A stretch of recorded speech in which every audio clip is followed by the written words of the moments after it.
Deus grande e poderoso, que guarda a aliança e a benignidade para com aqueles que o amam e guardam os seus mandamentos.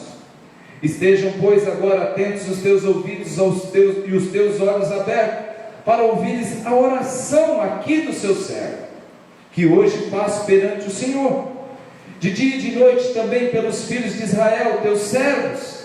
Faço confissão pelos pecados dos filhos de Israel, que temos cometido contra ti também, eu e a casa, ou seja, a minha família, temos pecado, e todos nós nos corrompemos contra ti, e não guardamos os seus mandamentos, e nem os seus estatutos, nem os juízos que o Senhor ordenou a Moisés teu servo. Lembra-te, pois, da palavra que ordenaste a Moisés teu servo, dizendo: vós transgredireis, e eu vos espalharei entre os povos do mundo, e vós se converterão a mim novamente, e guardarão os meus mandamentos, e cumprireis então ainda os vossos rejeitados, mesmo que eles estejam na extremidade do mundo, e lá ajuntarei e os trarei ao lugar que tenho escolhido para lhe fazer habitar o meu nome. Eles são seus servos, Senhor, e é o teu povo, que resgataste com a tua grande força e com a tua mão forte. Ah, Senhor, estejam, pois, atentos os teus ouvidos à oração deste seu servo, e à oração dos teus servos que desejam temer o teu nome. Faça prosperar hoje o teu nome, e faça prosperar hoje o teu servo aqui, e dá-lhe graça perante este homem. Então era eu copeiro do rei. Glória a Deus. Pode sentar. Se é um dos livros que mais me inspira nas Sagradas Escrituras, é o livro de Neemias, por algumas razões.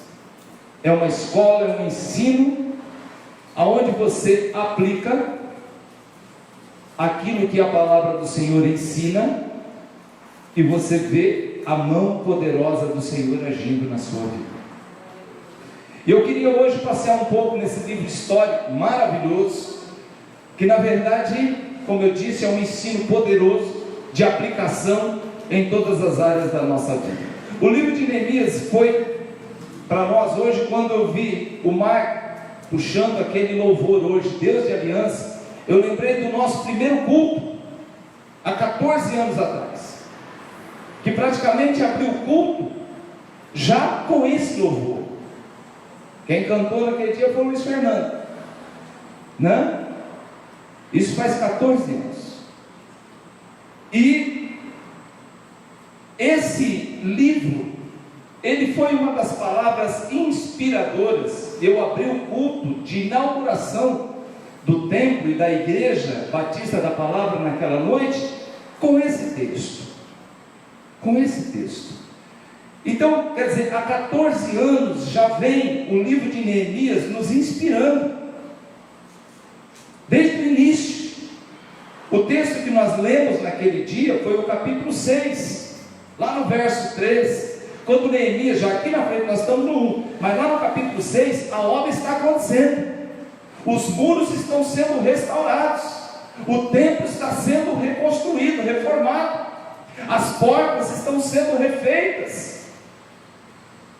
Eu trabalhei no texto, no capítulo 6, versículo 3, aonde nos deu a direção quando muitos queriam nos desviar do propósito. Quando eu falei, Deus falou no meu coração a nós começarmos um trabalho, muita gente falou assim, não vai dar certo. Outros falaram assim, olha, vai cair, não vai dar certo, Deus não vai prosperar. Mas eu sabia o que Deus tinha falado comigo dia 14 de maio do mesmo ano. Eu sabia a direção que o Senhor tinha nos dado.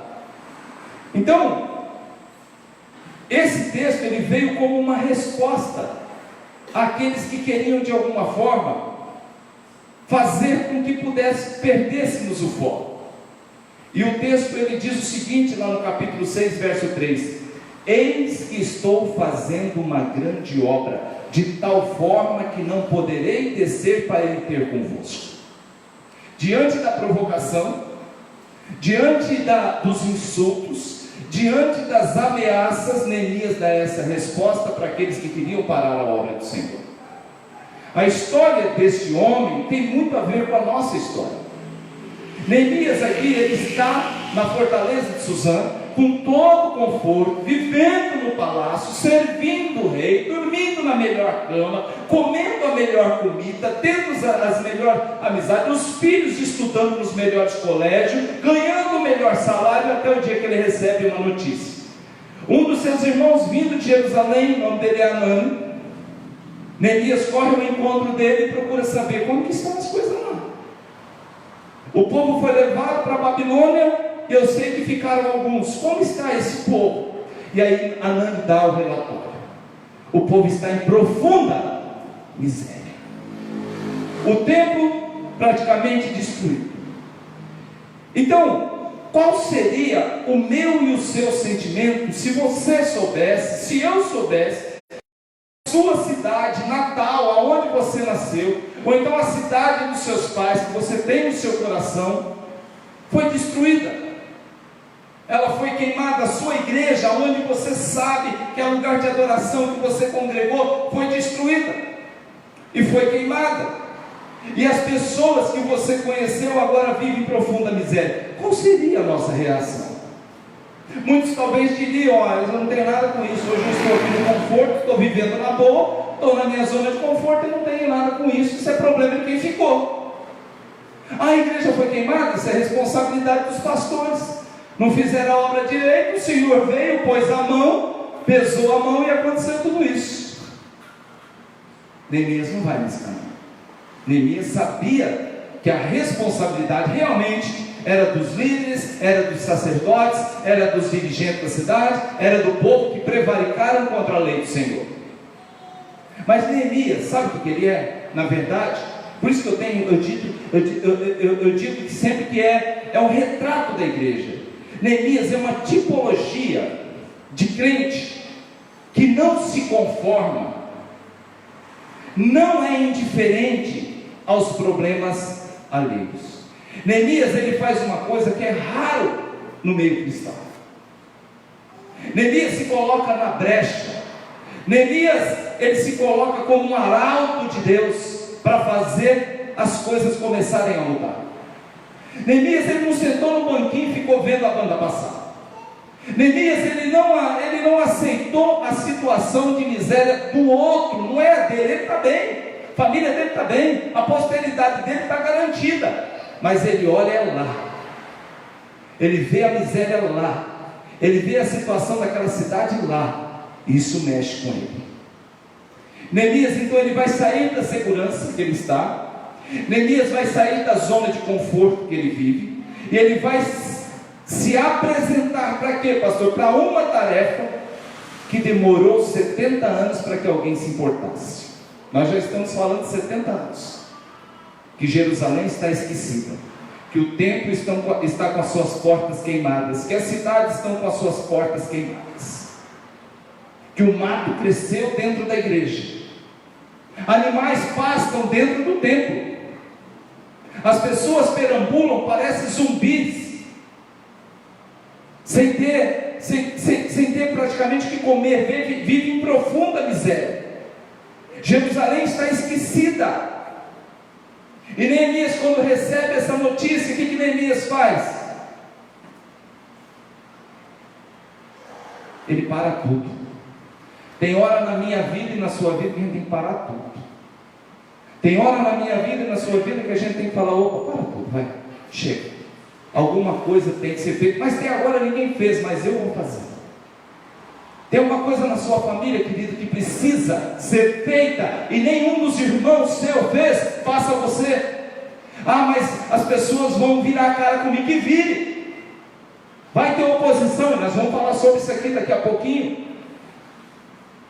Está precisando acontecer alguma coisa e você está quieto, você está parado, você está vendo as coisas acontecer, estão em profunda miséria, estão se perdendo, estão indo para o inferno e você está falando amém.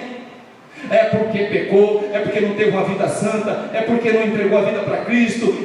Você vive metendo o pau, descendo a lenha. Neemias parou com isso. Então eu vou aprendendo com Neemias como ser crente diante de uma situação adversa. Ouvindo essas palavras me assentei. Ou seja, ele desmoronou. Chorei, lamentei por alguns dias. A indiferença, meu irmão, é um veneno. Ela além dela ela prejudicar, além de matar o outro, ela é um veneno que ela começa a fazer parte da substância que você exala muitas vezes. Porque você começa daqui a pouco a tratar as pessoas com indiferença e você não percebe. Isso passa a ser padrão na sua vida, passa a ser algo normal na sua vida. Você já não se compadece com as pessoas, você busca uma justificativa para falar, está passando por isso porque merece? Qual é o seu sentimento quando a polícia troca tiro com um bandido e derruba 4 de uma vez e é 4 que vai para a vala? Você sabe qual é o nosso sentimento? Bem feito. Bandido tem que morrer. E é isso mesmo. Na verdade, querido, a gente deveria se lançar ao chão, chorar e lamentar e pedir graça e misericórdia, porque isso está acontecendo. A gente tem que olhar para os nossos jovens, a gente tem que olhar para as nossas crianças, para que eles não vão pelo mesmo caminho.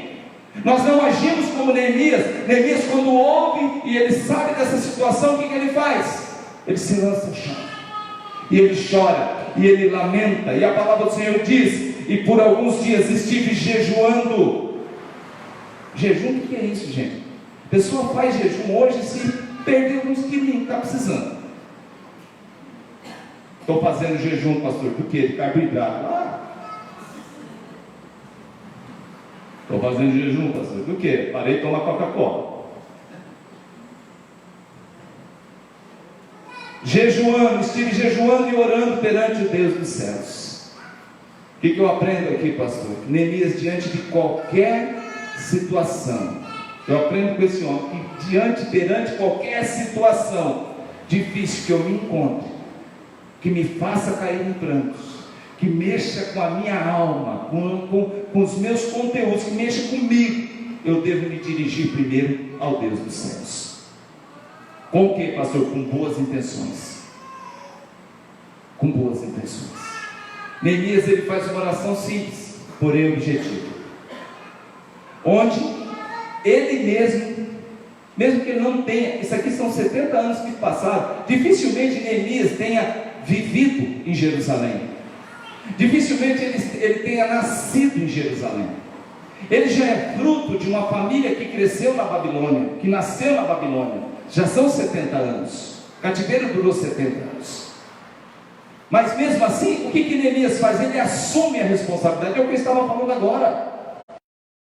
Tem um sobrinho seu precisando de Jesus, mas você fala, isso é problema dos pais dele, que vai ter que dar os pulos, porque o menino, meu irmão, seja você o Neemias da família, seja o Neemias dentro do seu trabalho, seja o Neemias dentro da sua faculdade. Fica sempre esperando dos outros, e esperando dos outros, esperou 70 anos, e os muros pendidos, e o templo destruído, e as portas queimadas, e animais pastando dentro da igreja. E é o que aconteceu.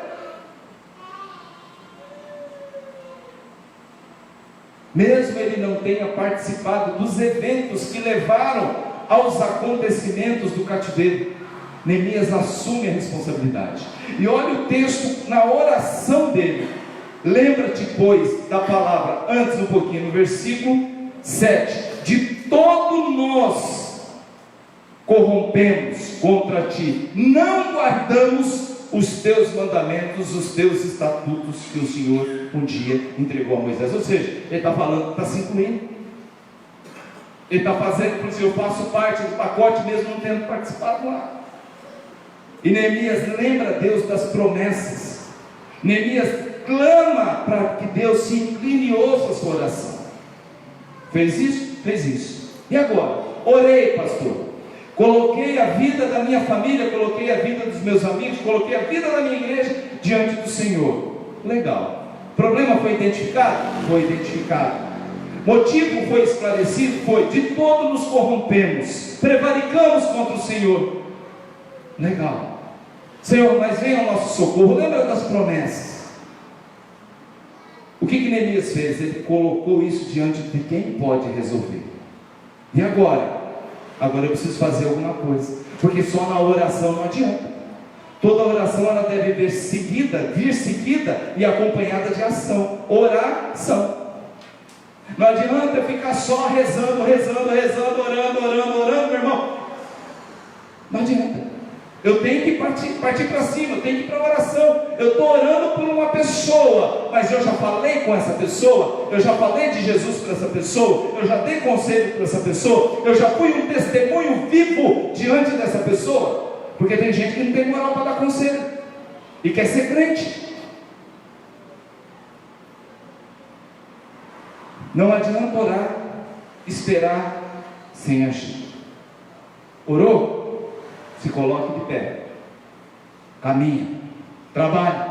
Orou? Estuda agora. Ah, Senhor, eu quero tanto passar no Enem. Senhor, eu quero tanto passar no SISU. Senhor, eu quero tanto passar no vestibular. Senhor, eu quero tanto me formar, mas eu estou com uma preguiça de estudar. Miserável, você não vai para lugar nenhum. Não adianta só orar, não. Vai estudar, rapaz. Quer ser alguém na vida? Dá seus pulos, mano.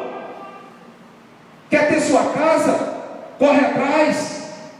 Tem um monte de programa do governo aí, distribuindo casa, dando condição. Estou esperando Deus preparar. Já preparou. É para você ir lá, fazer inscrição, correr atrás. Aí eu pretendo, eu tenho uma raiva desse negócio do pretendo, porque está pretendendo, né? Eu pretendo me formar um dia a isso, aquilo. Gente, está surgindo situações aí, e a pessoa está, não, estou esperando. Colocou diante do Senhor, agora se concentre naquilo, e trabalhe, estude, busque. Colocou diante de Deus, agora se disciplina. Senhor, esse ano eu não quero fazer nenhuma conta, quero pagar todo o cartão de crédito. Quem fez essa promessa aqui esse ano, gente? Na vida do ano, quero pagar todo o cartão de crédito. Quem fez essa promessa aqui? Começa por mim, eu. Cumpri? Não. Já comecei gastando igual um doido. Disciplina. Mas eu não orei isso para Deus não, porque eu falei, Senhor, não vamos nem falar nesse assunto, porque senão eu vou pisar na bola do Senhor. E pisa, né? Colocou diante do Senhor, evite. Senhor, eu quero largar do cigarro. Tem gente que ora. Senhor, eu não quero mais tocar naquela porcaria, ou do cigarro, da droga, ou da bebida, seja lá do que for, ou do site pornográfico. Colocou, evita. Senhor, eu não quero mais ter problema sentimental, relacional, emocional e por aí vai. Você sabe qual é a pessoa que te joga sempre no poço com esses sentimentos nocivos? Evita. Orou, mas tem que evitar, gente. Neemias se apresenta diante do rei naquele dia. Ele não fala nada, mas o rei percebe. Tem alguma coisa errada com você, Neemias, e eu estou percebendo que você está doente. Isso é tristeza de coração. Vai falando, moço, o que está acontecendo? Ele falou, como que eu poderia ser feliz, estar alegre, se o povo da minha terra está em profunda miséria, rei? Ou seja, Deus já estava trabalhando no coração do rei. Depois da oração que Neemias fez, Deus já começou a mexer, no coração do rei, aonde ele percebeu que tinha alguma coisa diferente na vida do seu servo. Já era Deus trabalhando na vida do rei, para ele fazer o quê? Primeiro, para liberar Neemias para ação, para liberar dinheiro para uma grande obra, para liberar servos para ir ajudar na grande obra, para liberar os passaportes que ele precisava passar, de fronteiras, e ele pediu cartas para isso, para liberar tudo isso, para que a obra fosse feita em excelência e sem atrito. Pastor, então é fácil assim? É só orar que Deus já toca no coração das pessoas? Você tem que orar. Porque se você também não orar, filho, Deus não toca em lugar nenhum. Deus tem que conhecer o seu coração. E tem que saber das suas intenções. Qual era o propósito? Isso por que as coisas não deu certo para Neemias? Porque Neemias não precisava passar por aquilo. Mas Neemias se colocou à disposição para fazer e passar por aquilo. Neemias vivia numa zona de conforto. Neemias vivia num momento maravilhoso da vida dele. Neemias vivia com toda a situação a seu favor. É como se ele estivesse jogando tudo para o alto. Falou assim, eu vou para cima. Eu tenho certeza que Deus vai me abençoar. E nós vamos mudar a cara daquela situação, a cara daquela cidade, a situação do tempo e a situação das pessoas. Mas tudo que você for fazer, lembre-se de uma coisa, tem oposição. Olha para o teu irmão e fala, tem oposição. Oh, Jesus amado. Não podia ser sem oposição? Você já viu oposição na política? Que desgraça que é aquilo? Não importa se é de direita ou de esquerda. Se o da direita fez, o da esquerda falou, não voto. Cara, mas é bom, o projeto é bom, vai beneficiar a família. Não, mas é da direita, a gente não pode votar. A gente tem combinado aqui que não pode. Se é a esquerda que elabora um projeto, o da direita fala assim, não, a gente não vai. Tudo bem, se quer jogar, quer colocar no plenário, tudo bem, mas a gente não vai votar. A gente não vai aprovar. Mas sem o interesse e o bem comum, é pelo prazer de não ser aprovado. É um nojo. Oposição é complicado. Precisa ter oposição muitas vezes? Precisa, porque a coisa também não pode correr frouxa. Mas a posição nociva, maligna, ela vem para te destruir, meu irmão. O aperto na obra da restauração de Jerusalém não se deu por falta de gente. Tinha gente suficiente. Você vê aqui as pessoas que trabalharam na reconstrução do templo, das portas e do muro, é muita gente, tinha gente. O aperto na obra da restauração de Jerusalém não se deu por falta de mão de obra. O aperto na obra da restauração de Jerusalém não se deu por falta de liderança. O aperto na obra da restauração de Jerusalém, dos muros e do templo, não se deu por falta de dinheiro. O maior aperto em relação à restauração de Jerusalém se deu por conta da oposição.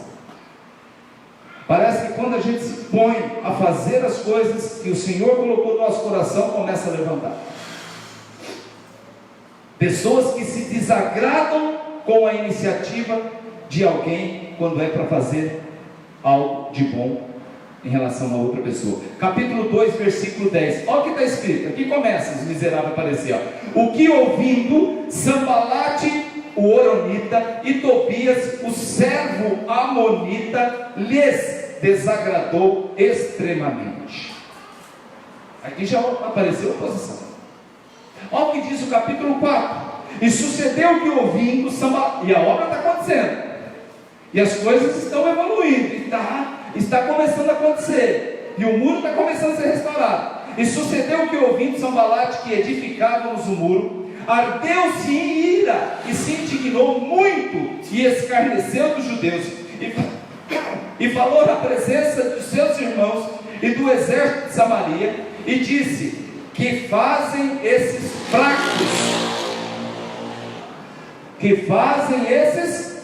fracos judeus, permitir-se-lhes a isto, sacrificarão, acabá-lo-ão num só dia, vivificarão dos montões do pó e as pedras que foram queimadas.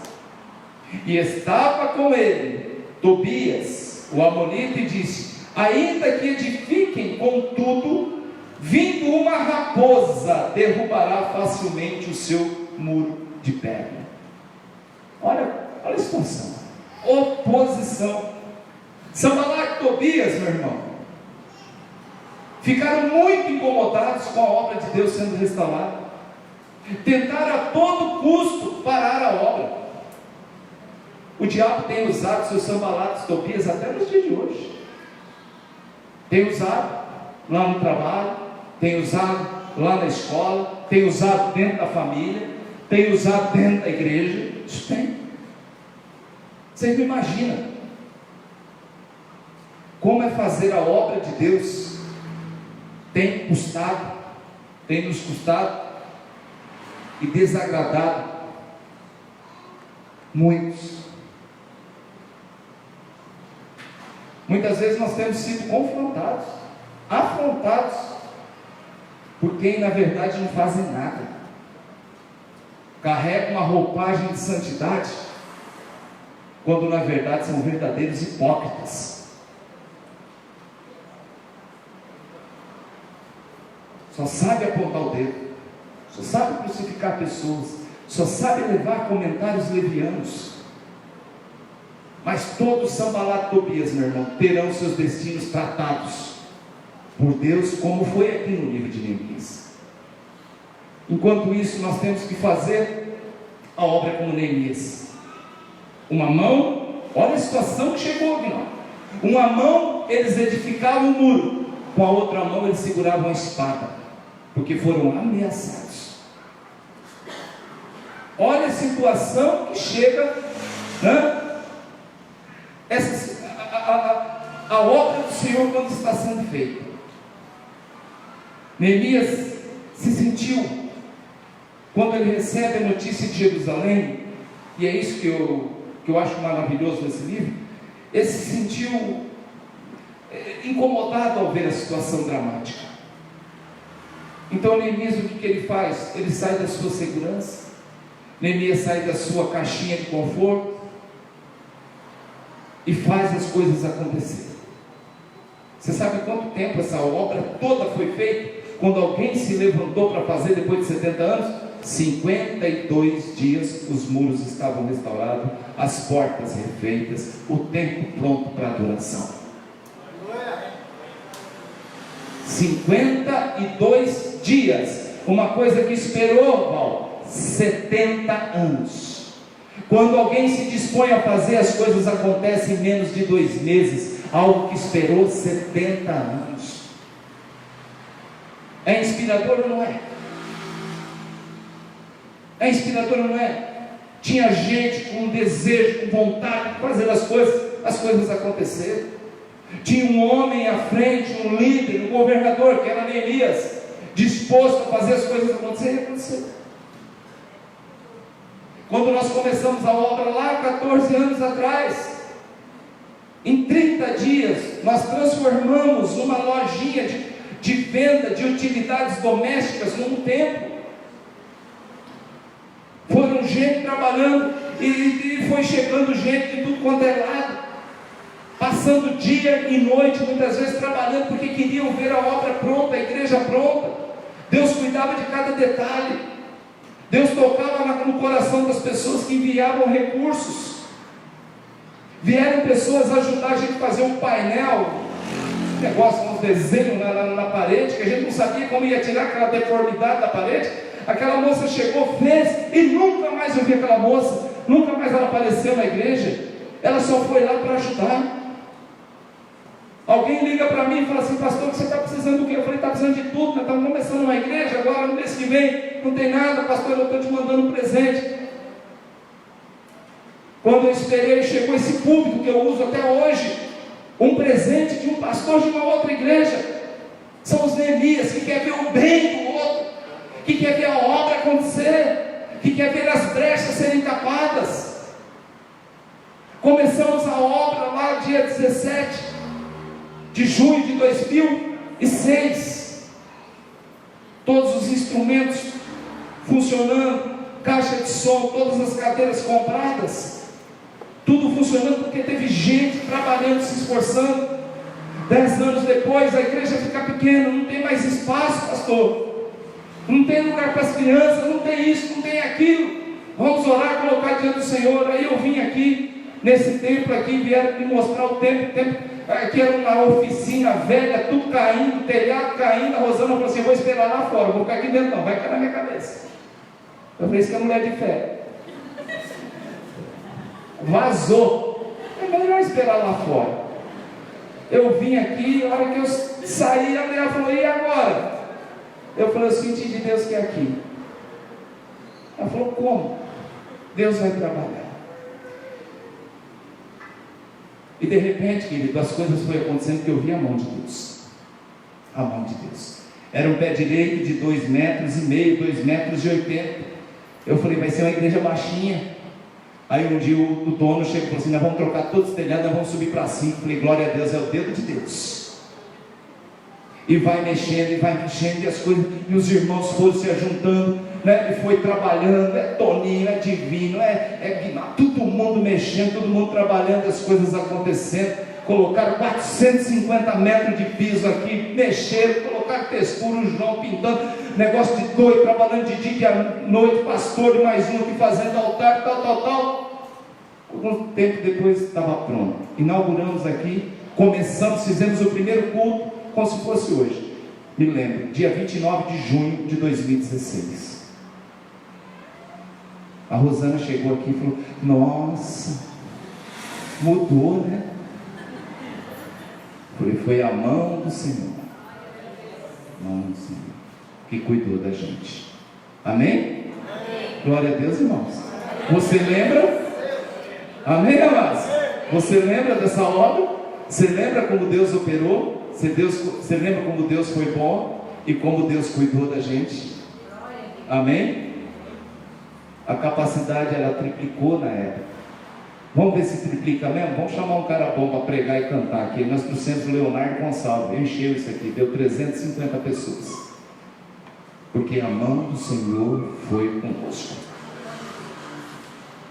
Mas qual era o objetivo? Ver a igreja crescer? Não. Já não tinha mais lugar para as nossas crianças. Motivo principal, não foi você não, viu, Marmanjo? Foi os nossos pequenos. Os pequenininhos estavam lá no fundo, lá só pela misericórdia. Um dia eu cheguei lá, as crianças estavam assim. Eu falei, vai cair, o que é? Calor. Desfalecendo. Terrível negócio. Eu falei, não dá. Deus vai abrir uma porta excelente. E abriu. Amém, amados?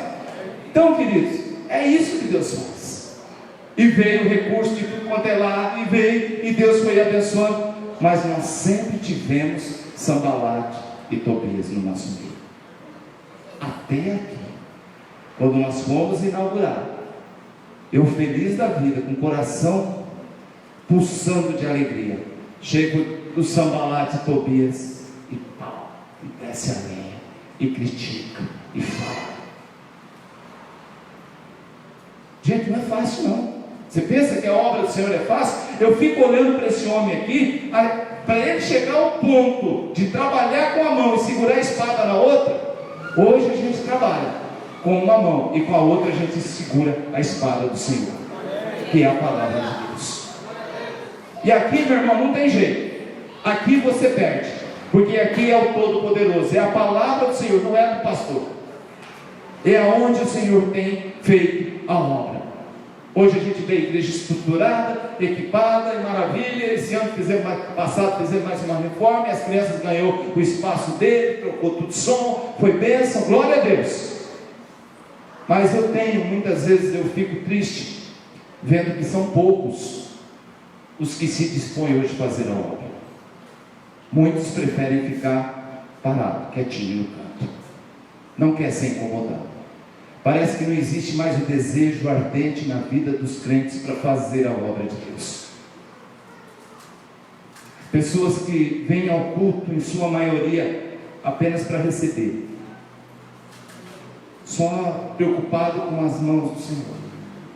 Eu fico pensando o que será da obra de Deus, se Deus não tocar no coração das pessoas, para ajudar, para colocar a mão na massa, gente.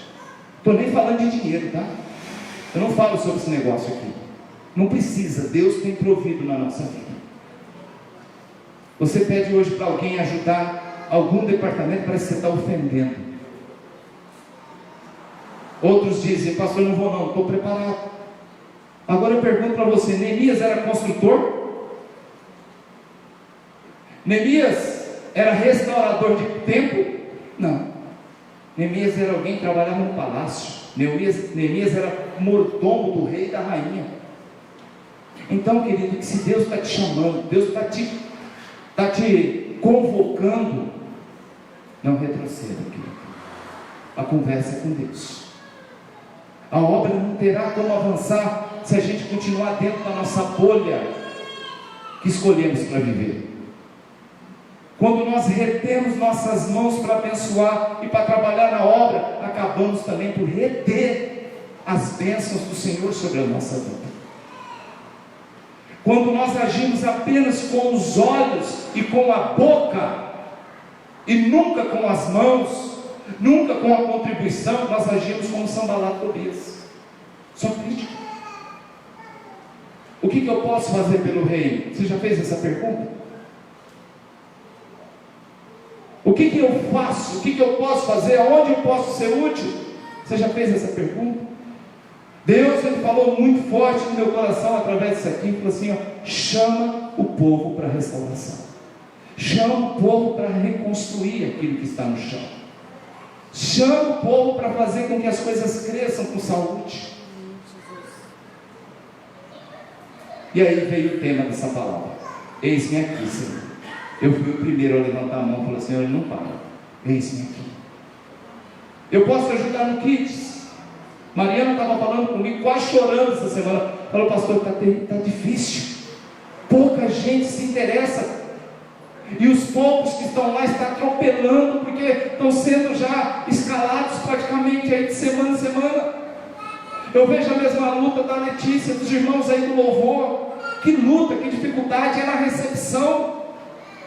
Eu falei, qualquer hora os três vão sair nos tapas: louvor, recepção e kids.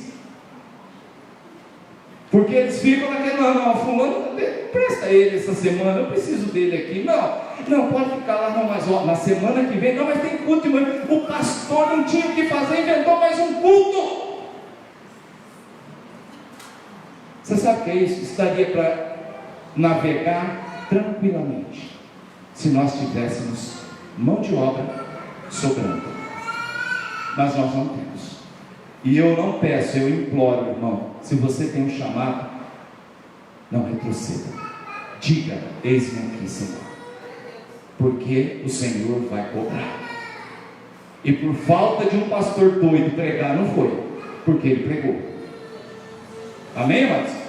Eu posso fazer o quê? Eu posso ajudar no Kids, que passa hoje por grandes dificuldades em relação a ter pessoas. Se apresenta.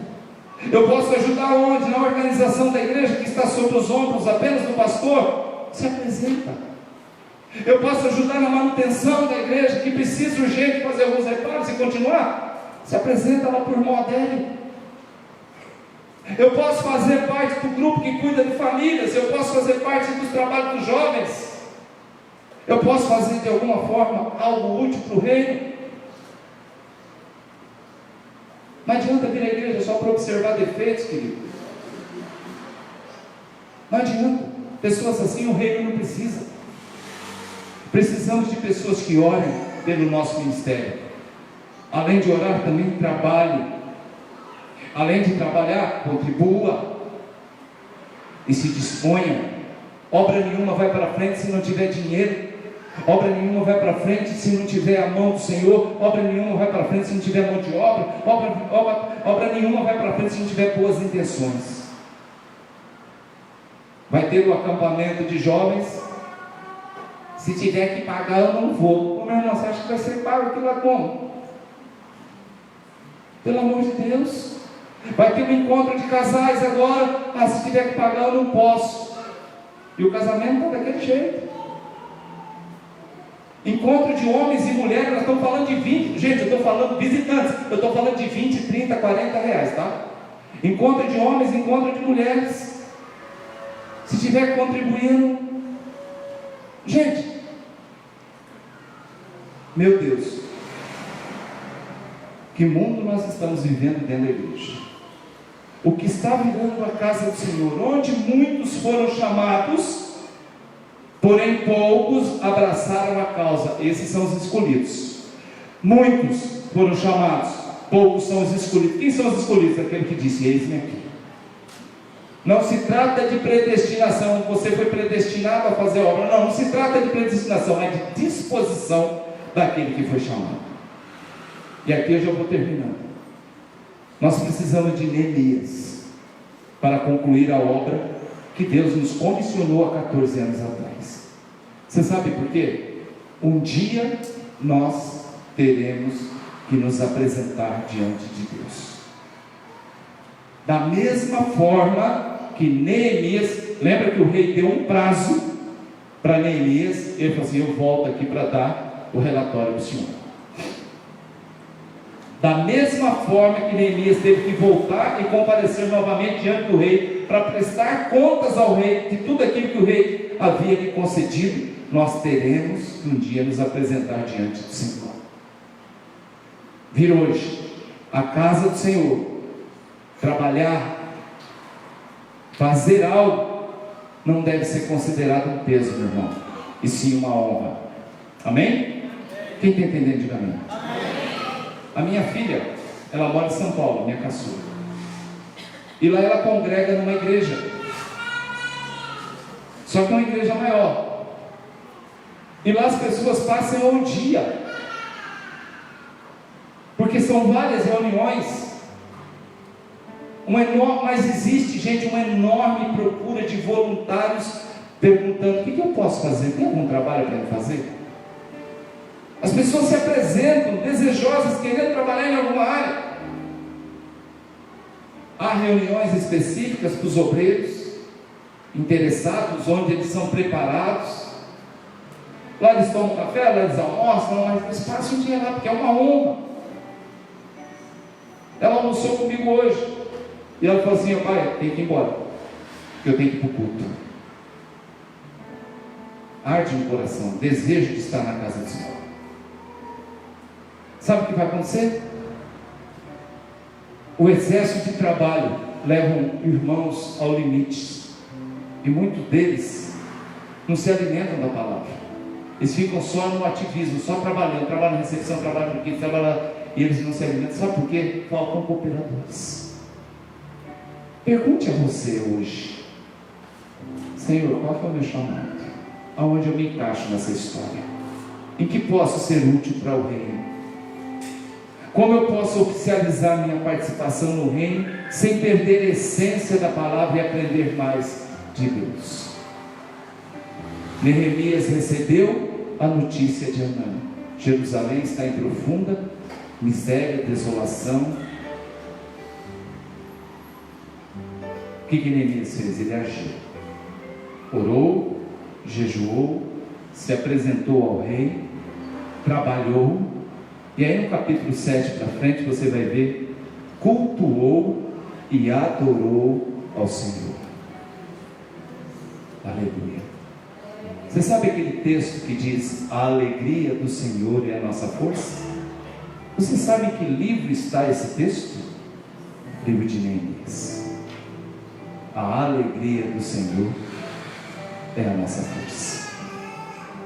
Amém, amados? Repete comigo: a alegria.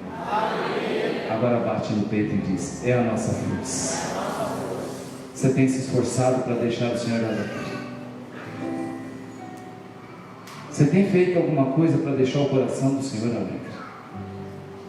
Ele vai ficar alegre, querido, quando você se esforça e, como a Bianca disse, e tenha bom ânimo, e se coloca na brecha, e faz alguma coisa, e sai da zona de conforto, e para de mimimi, e para de ficar reclamando, e para de ficar vendo defeito, e para, meu irmão, regaça as mangas. Isso aqui não é brincadeira. A obra do Senhor não é brincadeira. Isso tem que me incomodar. Isso tem que tirar o meu sono. Eu não posso ver pessoas se perdendo todos os dias, indo para o inferno, e eu tranquilo, como pastor, presidente, aleluia, irmão, chego aqui, mudo a minha entonação de voz, e glória a Deus, e vamos louvar o Senhor, e todo mundo pula, porque o Senhor se alegra com aqueles que dançam e pulam na sua presença, quando tem pessoas precisando de uma palavra, e eu na minha zona de conforto não faço nada. A alegria do Senhor está no meu esforço. Quando eu arregaço as mangas e falo: eu vou trabalhar para o reino, e Satanás, e Sanbalate, e Tobias serão envergonhados. Eu não fui chamado para brincar.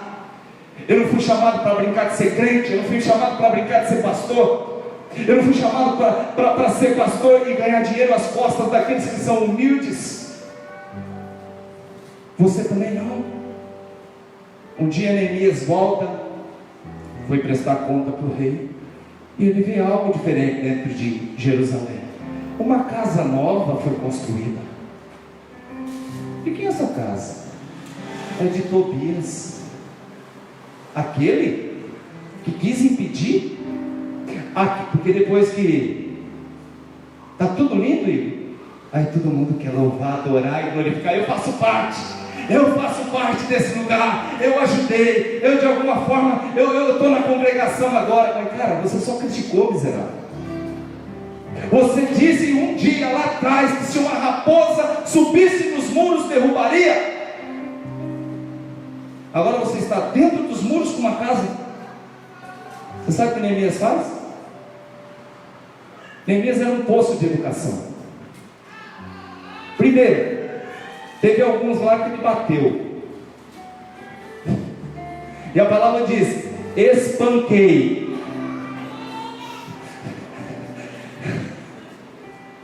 Nós estamos no tempo da graça. Nós vamos fazer. Esse dia eu preguei sobre o chicote de Jesus, né?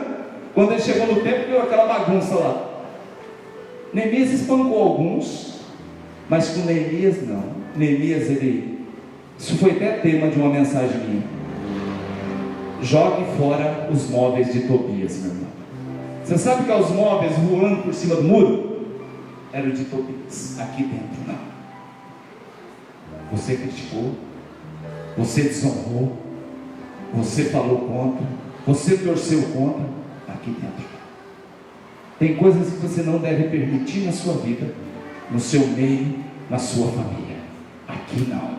Aqui é Deus. Aqui não. Aqui é do Senhor. O Senhor abençoou, o Senhor prosperou, o Senhor nos trouxe até aqui, e aqui não é lugar de quem disse um dia que se uma raposa andasse, derrubaria. Qual é o meu papel nessa história, pastor? Eu não sei. Eu estou recebendo a notícia hoje. O que eu vou fazer com ela? Neemias, o que fez quando ele recebeu a notícia? Ele se assentou, jejuou, orou ao Deus do céu e disse: o que eu faço? E o Senhor confirmou no coração dele: levanta e vai para cima e restaura Jerusalém. Lindo isso aqui. Último livro, última história da Bíblia, do Velho Testamento, e é uma história sobre restauração e reconstrução de algo que estava destruído. De repente não é a igreja, de repente não é o trabalho, de repente é a sua vida, de repente é seu casamento que precisa de restauração. Para começar, meu irmão, aquilo que tem trazido para dentro da sua casa tristeza, angústia, desprezo, coloca isso diante do Senhor. Indiferença, palpites que tem dado, a coisa não está indo bem. Irmão, separa. Isso é Sanbalat Tobias. Isso não vem de Deus.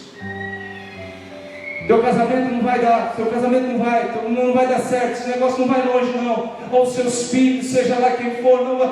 Meu irmão, em nome do Senhor Jesus, está precisando de restauração? Se coloque diante do Senhor. Se for necessário, jejue, mas com certeza ore, busque a face do Senhor e peça a direção. De repente a sua Jerusalém não é sua família vai bem. De repente a sua Jerusalém destruída não é sua igreja está bem. De repente a sua Jerusalém destruída é a sua empresa, é o seu trabalho, é a sua vida profissional. Orar só não adianta, tem que ter ação. Está precisando tomar decisão? Neemias não sabia o que fazer a princípio. Ele se assentou, ele jejuou, ele orou ao Deus do céu. Eu vou agir, vou para a ação, eu vou ser útil, eu vou me apresentar, eu vou investir no rei. O mundo está cada dia mais sombrio e triste. Nós precisamos fazer alguma coisa, meu irmão. Você já parou para pensar como nós estaremos vivendo daqui 10 anos? Daqui 15 anos? Temos que fazer alguma coisa. A Bíblia não diz que nós somos geração eleita, povo adquirido, sacerdócio santo, para fazer a obra, para fazer as coisas acontecer? Nós somos o Neemias, nós somos a geração de Neemias. Nós precisamos nos mover, meu irmão. Arregace as mangas e diga: eis-me aqui. Quem entendeu, diga amém. Se coloque em pé.